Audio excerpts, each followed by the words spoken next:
Dear Esther, I have now driven the stretch of the M5 between Exeter and Bristol over 21 times. But although I have all the reports and all the witnesses and have cross-referenced them within a millimetre using my Ordnance Survey maps, I simply cannot find the location. You'd think there would be marks to serve as some evidence. It's somewhere between the turn-off for Sanford and the welcome brake services, but although I can always see it in my rear-view mirror, I have as yet been unable to pull ashore.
There must be a hole in the bottom of the boat. How else could new hermits have arrived?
An imagined answer phone message. The tires are flat, the wheel spins loosely, and the brake fluid has run like ink over this map, staining the landmarks and rendering the coastline mute, compromised. Where you saw galaxies, I saw only bruises cut into the cliff by my lack of sobriety.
I had kidney stones, and you visited me in the hospital.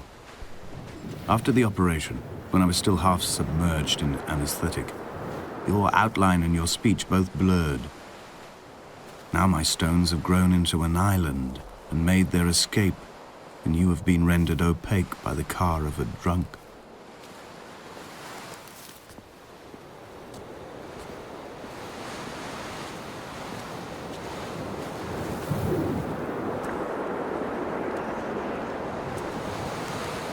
What charnel house lies at the foot of this abyss?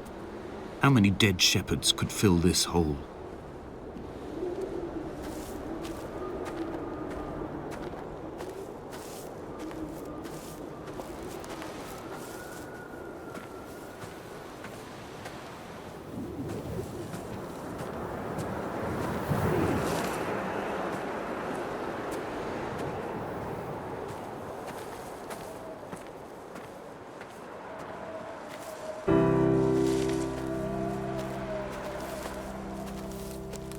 I've begun my ascent on the green slope of the western side.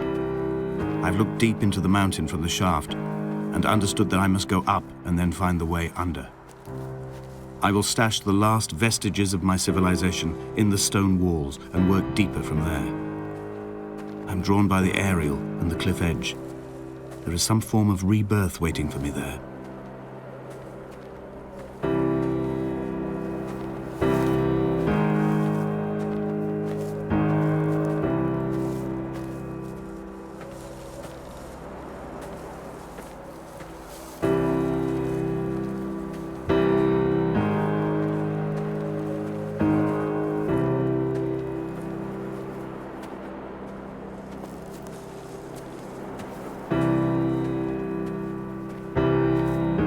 The Buoy was constructed originally in the early 1700s.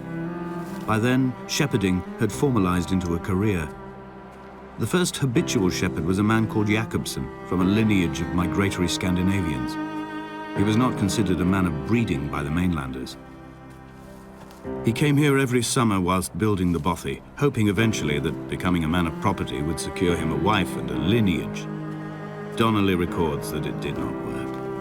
He caught some disease from his malcontented goats and died 2 years after completing it. There was no one to carve white lines into the cliff for him either.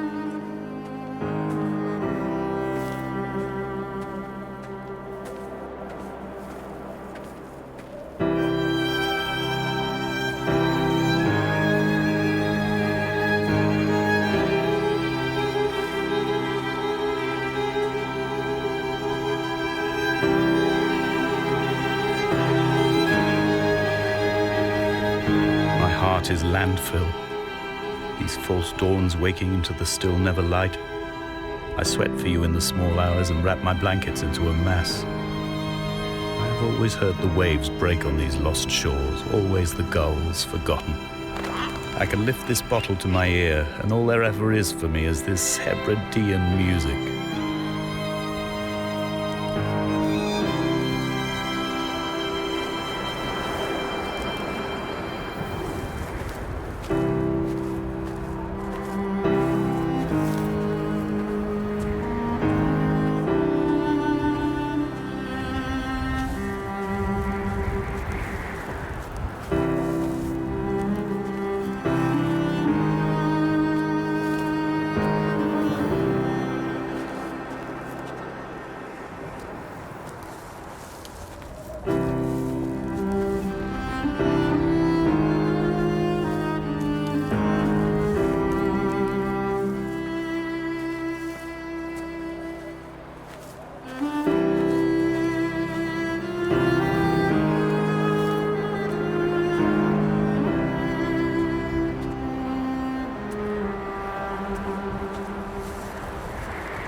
In a footnote, the editor comments that at this point, Donnelly was going insane as syphilis tore through his system like a drunk driver.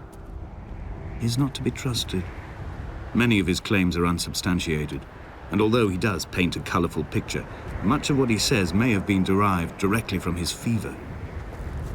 But I've been here, and I know, as Donnelly did, that this place is always half imagined. Even the rocks and caves will shimmer and blur with the right eyes.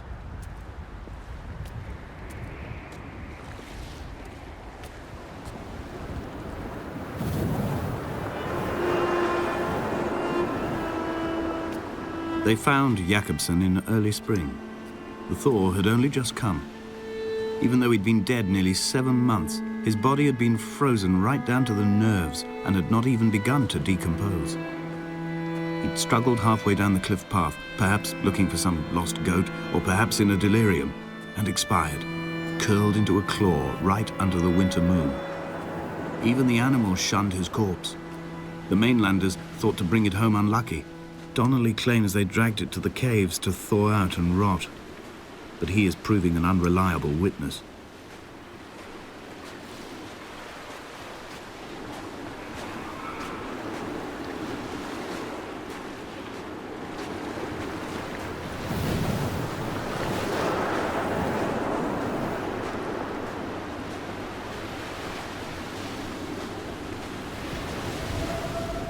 Climbing down to the caves, I slipped and fell and have injured my leg. I think the femur is broken. It is clearly infected. The skin has turned a bright, tight pink, and the pain is crashing in on waves, winter tides against my shoreline, drowning out the ache of my stones. I struggled back to the bothy to rest, but it has become clear that there is only one way this is likely to end. The medical supplies I looted from the trawler have suddenly found their purpose. They will keep me lucid for my final ascent.